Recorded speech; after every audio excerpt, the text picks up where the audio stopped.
شیخ صاحب پوچھا گیا ہے کہ بچے ہماری بات بھی نہیں مانتے اور آپس میں لڑتے ہیں، موبائل وغیرہ پر لگے رہتے ہیں اور نماز بھی نہیں پڑھتے، کیا کیا جائے؟ دین اسلام نے بچوں کی تربیت پہ بہت زور دیا ہے۔ آپ صلی اللہ علیہ وآلہ وسلم نے ان کو ادب سکھانے کے لیے ماں باپ کو ان کے اوپر ڈر کے لیے درہ، کوڑا، چھڑی رکھنے کی بھی اجازت دی ہے، دکھانے کی، اچھا دکھانے کی کہ ان کے اوپر اس کا خوف رہے۔ بچے جو ہیں ان کی تربیت، تین باتیں بنیادی طور پہ اس حوالے سے میں عرض کرنا چاہتا ہوں۔ جیسے بڑے جو افراد ہیں بالغ، ان کے لیے زہر قاتل ان کے اخلاق کو، زندگی کو تباہ کرنے کے لیے نشہ ہے، وہ آئس کا ہو، ہیروئن کا ہو، ٹھیک ہے، بالکل ایسے ہی، اور وہ لت جو ہے وہ مرنے تک نہیں جاتی، الا من رحم ربی، اللہ تعالیٰ کی قدرت سے کوئی چھوڑ دے، وگرنہ معاشرے میں قانون کے اندر ہم نے ایسا کبھی دیکھا نہیں ہے۔ بچوں کے لیے ہیروئن کی لت سے بھی 100 گنا جو برا نشہ ہے وہ موبائل کا استعمال ہے۔ بالکل ٹھیک ہے۔ موبائل کے لیے بچے جو ہیں وہ ایک دوسرے سے لڑتے ہیں، بالکل ایسے ہی، گھر میں ظاہری بات ہے موبائل ایک قیمتی چیز ہے تو چھینا جپٹی کرتے ہیں، ایک چاہتا ہے میں، دوسرا چاہتا ہے میں، ایک چاہتا ہے رخ میری طرف ہو، دوسرا کہتا ہے رخ میری طرف ہو۔ تو بچوں سے موبائل کو دور رکھیں، واللہ العظیم اس کا جو زہر ہے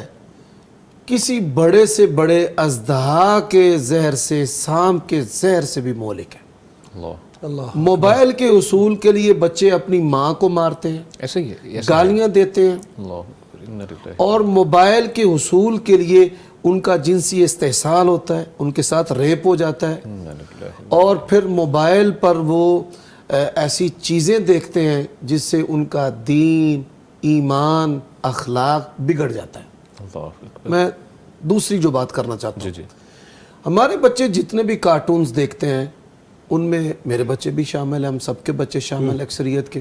فَلَا تُزَكُّوا أَنفُسَكُمْ کہ ہم اپنے آپ کی پاکی بیان کریں، ایسی قباحتوں کا شکار ہمارے بچے بھی ہو جاتے ہیں۔ اب جتنے بھی یہ کارٹون سیریز ہیں جس میں موٹو پتلو کارٹون ہے اور اس طرح دیگر جو کارٹون ہیں، دو چیزیں بچوں کے اندر پھیلائی جا رہی ہیں، ایک شرک اور کفر، اور دوسرا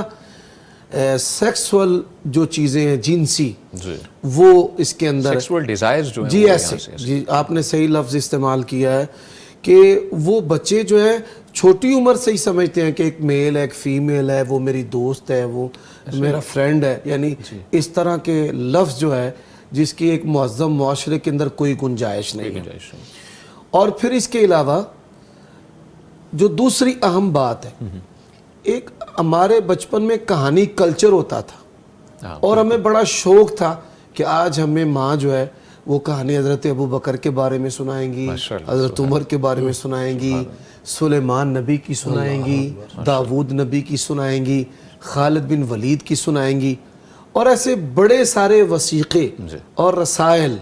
اور ڈائجسٹ ہماری ماؤں کے پاس ہوتے تھے، اور وہ وہاں سے یاد کرتی اور پڑھتی اور ہمیں سناتی۔ وہ کیا حسین وقت تھا کہ مائیں ہمیں گھنٹوں وقت دیتی تھی، اور پھر اس کا سیکنڈ ایپیسوڈ اگلے دن ہم یہاں پہ بات ختم ہوئی تھی اور ماں نے پھر کہنا میں تب تک نہیں سناؤں گی جب تک آپ نہیں بتاؤ گے کہ بات کہاں پر ختم ہوئی تھی۔ وہ ٹیسٹ لیتی تھی کہانیوں سے۔ تو اس کلچر کو اب ہمیں دوبارہ جو ہے وہ لانا ہوگا، وگرنہ ہم اپنے دشمن اپنے گھر میں ہی پیدا کریں گے، وہ بچے ہی ہمارے دشمن بن جائیں گے۔